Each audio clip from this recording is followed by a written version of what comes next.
네, 신답교회 성도 여러분 안녕하세요. 한 주간 잘 지내셨나요? 저는 오늘도 찬양 두 곡을 가지고 온 찬양 한 걸음의 진행자 이청봉 전도사입니다. 네, 오늘도 찬송가 한 곡과 복음성가 한 곡, 총 두 곡의 찬양을 가져왔습니다. 그래서 그 찬양에 담겨져 있는 이야기와 또한 그 찬양을 통해서 우리가 어떻게 오늘날을 살아가야 되는지 함께 나누어 보려고 하는데요. 오늘 이 시간을 통해서도 우리 성도님들의 마음 가운데에 하나님의 크신 은혜와 또 하나님의 그 사랑, 또 하나님의 그 열심이 경험되어지는 시간이 이 시간이 되기를 주님의 이름으로 축복합니다. 네, 먼저 찬송가 먼저 나누어 보도록 하겠습니다. 이 찬송가는 우리가 많이 고백했던 찬양인데요. 바로 찬송가 310장 하나님의 은혜로입니다. 먼저 우리가 함께 이 찬양 듣고 온 뒤에 이 찬양에 담겨져 있는 이야기 같이 나누어 보도록 하겠습니다. 함께 찬양 듣고 오겠습니다. 내가 믿고 또 의지함은 내 모든 형편 잘 아는 주님, 늘 돌보아 주실 것을 나는 확실히 아네.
형편 잘 아는 주님, 늘 돌보아 주실 것을 나는 확실히 아네.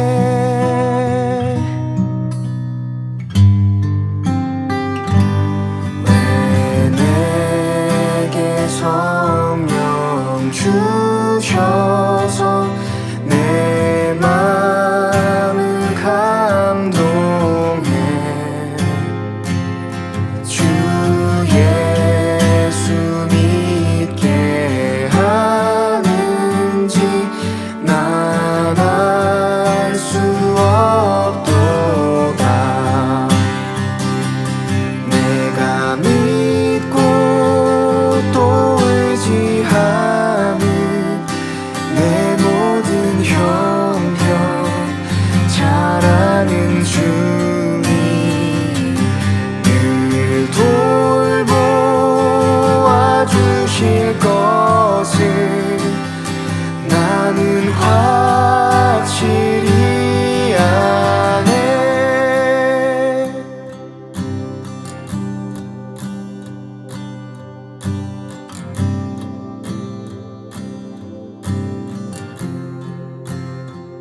주의 은혜로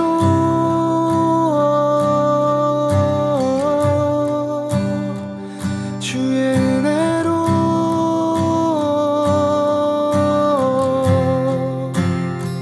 주의 은혜로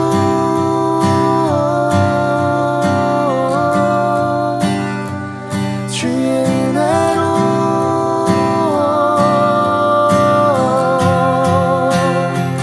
주의 은혜로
네, 찬송가 잘 듣고 오셨나요? 우리가 참 많이 듣고 또 고백했던 찬송가인데요.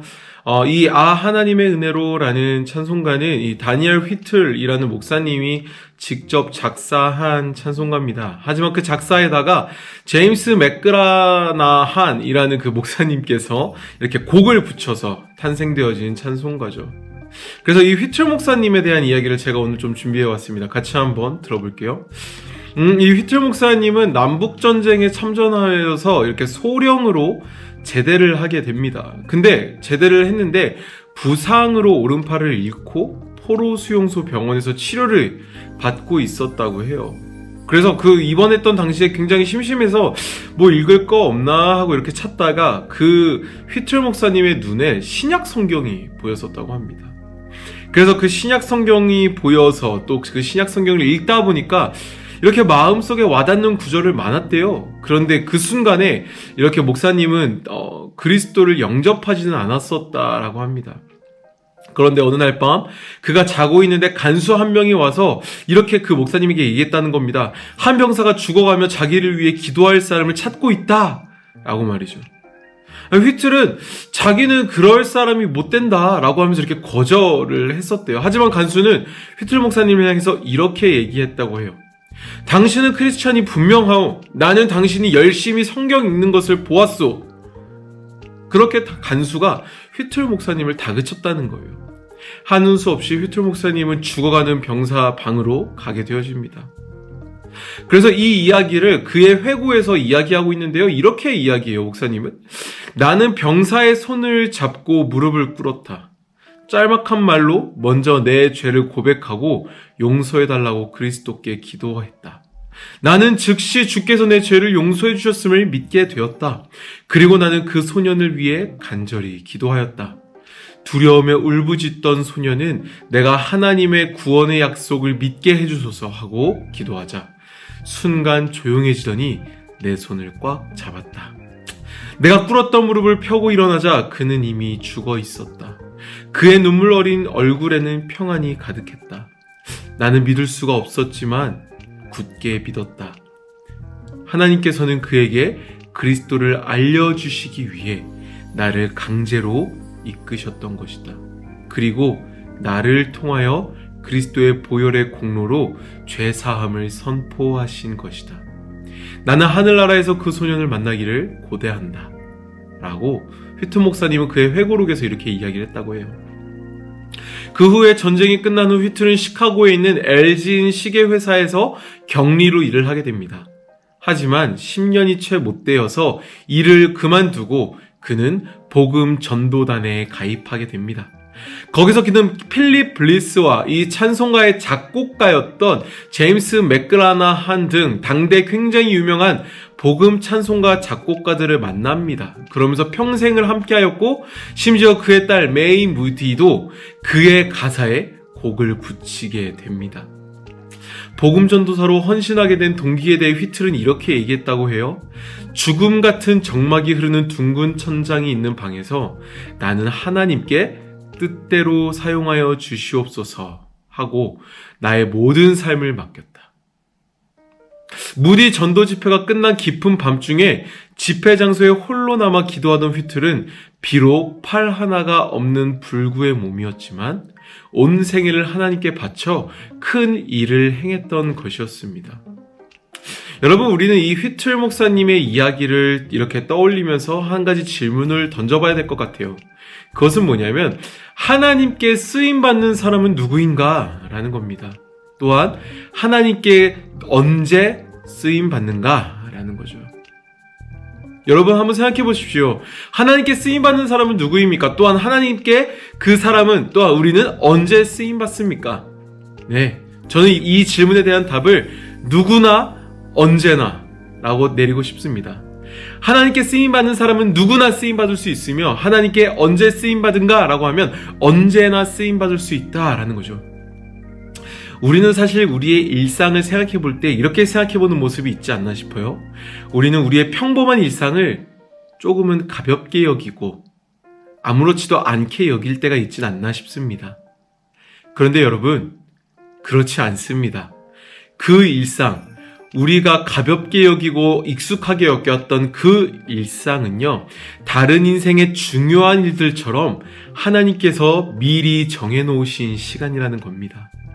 그 평범하다 느끼는 일상도 하나님의 손길이 닿아 있는, 하나님의 일하심이 드러날 수 있는 일상이라는 것이지요. 그 안에서 복음을 전하게 되는 것, 그것은 바로 우리 자신이라는 겁니다. 그런 맥락에서 봤을 때 우리는 이렇게도 고백할 수 있겠지요. 하나님께 쓰임받는 사람은 누구인가? 오늘 평범한 일상을 살아가고 있는 우리입니다. 그러면 하나님께서는 우리를 언제 사용하시는가? 날마다, 매일, 모든 순간 속에서 우리는 쓰임받을 수 있다는 겁니다.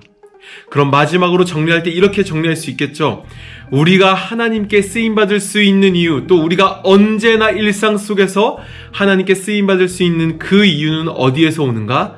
네, 바로 우리에게 찾아온 하나님의 은혜, 그 은혜 안에서 답을 찾을 수 있을 것입니다.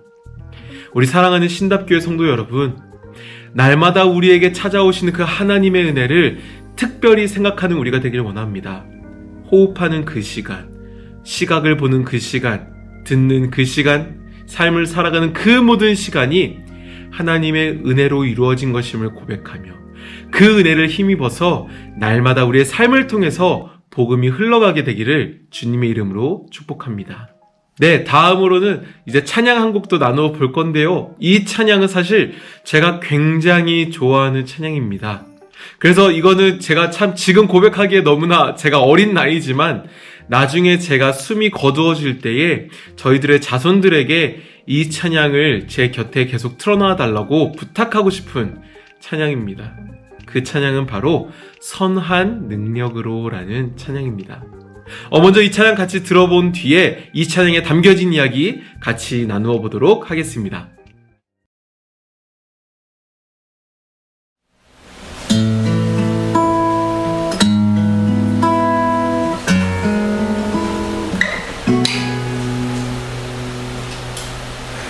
그 선한 힘의 고요히 감싸요 그 놀라운 평화를 누리며 나 그대들과 함께 걸어가네 나 그대들과 한 해를 여네 지나간 허물 어둠의 날들이 무겁게 내 영혼 짓눌러도 오 주여 우릴 외면치 마시고 약속의 구원을 이루소서 그 선한 힘이 우릴 감싸시니 믿음으로 일어나길 기대하네 주 언제나 우리와 함께 계셔 하루 또 하루가 늘 새로워 주께서 밝히신 작은 촛불이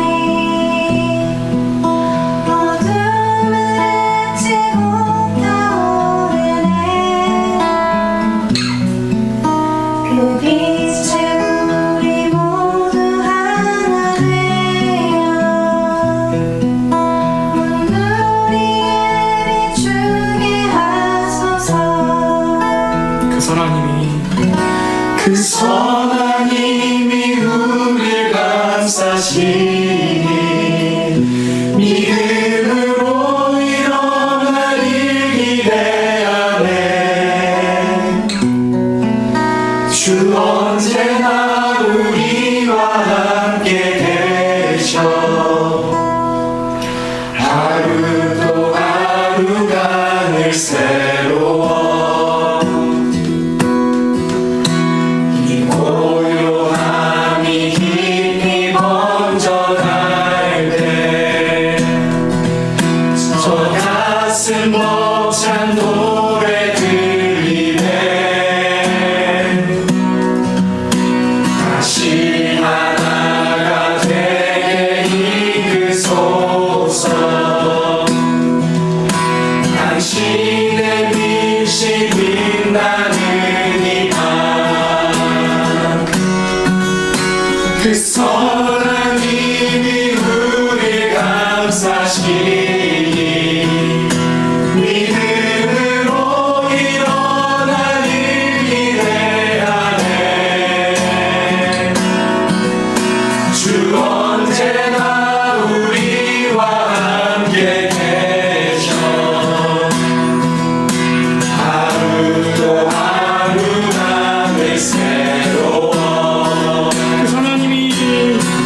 네, 찬양 잘 듣고 오셨나요?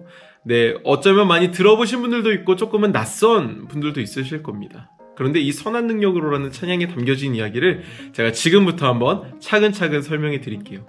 여러분, 이 선한 능력으로는요, 사실 이 디트리히 본회퍼라는 목사님의 시를 이렇게 곡으로 바꾼 찬양입니다.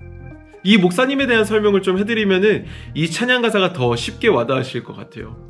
이 디트리 보네퍼 목사님은 2차 세계대전 당시 그 온몸으로 히틀러와 나치에 대해서 저항했었던 독일의 목사님이십니다.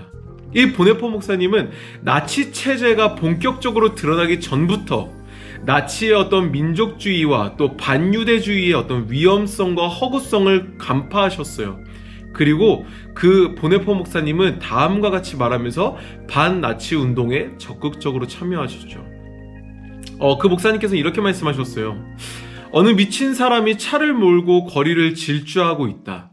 나는 성직자니까 그 차에 희생된 사람들의 장례를 치러주고 가족을 위로해주는 것으로만 만족해야 되는 건가? 만약 내가 그 자리에 있었다면 그 자동차에 뛰어올라 미친 운전자에게서 핸들을 빼앗아야 하지 않겠는가? 굉장히 그 당시에 뛰어난 신학자이기도 했었던 보네퍼 목사님은 1927년 21살이라는 이른 나이에 신학 박사 학위를 받으시고 1931년에 베를린 대학교에서 조직신학 교수로 있으면서 학생들을 이렇게 가르치기도 하셨습니다.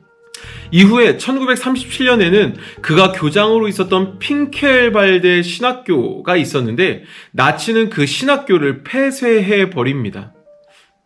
점점 시간이 갈수록 나치의 횡포가 극심해지면서 보네퍼 목사님의 신변에도 점차 위험이 찾아오기 시작했죠. 바로 그때 미국의 친구였던 폴 레만 목사님에게서 연락이 옵니다.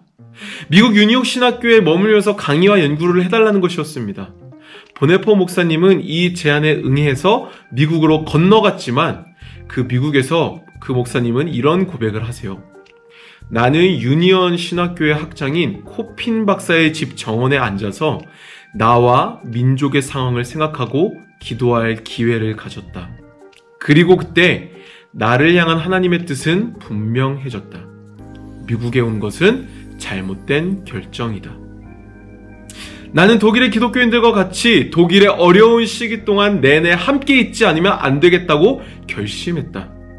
독일에서 살고 있는 사람들과 함께 나도 그 이 시대의 시련을 나누지 않는다면 전쟁 이후 독일에게서 기독교인으로서의 사회적 삶의 재건에 참여할 권리가 저에게는 없다고 스스로 판단했다.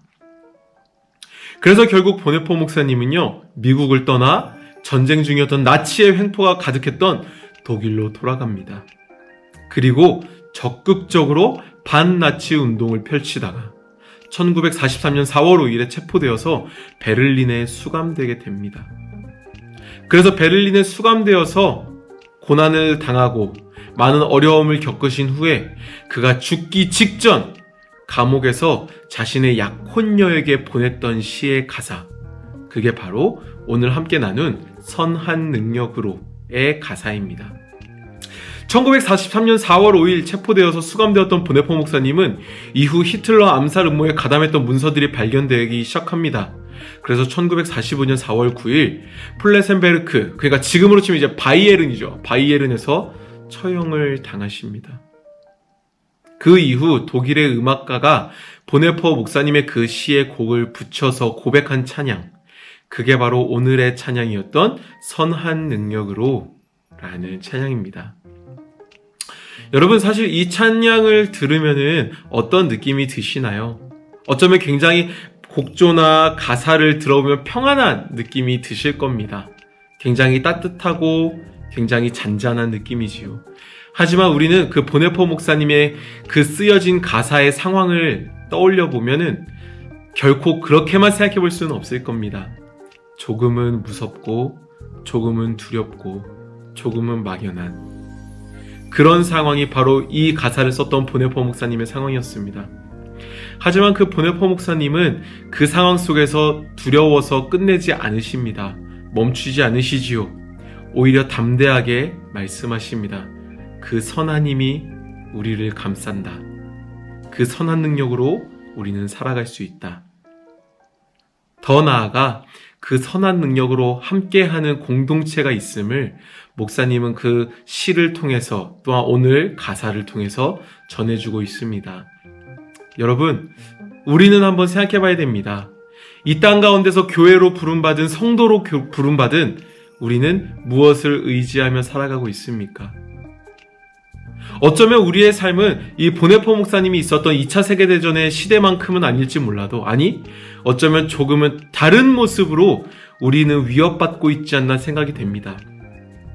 하나님을 믿는다는 것이 합리적이지 못하다는 시선, 하나님을 믿게 되었을 때 남들보다 뒤처질 수 있다는 어떤 두려움, 혹은 타인들의 시선까지, 그러한 것들이 이 시대에 우리를 겁박하고 두렵게 만드는 것만 같습니다.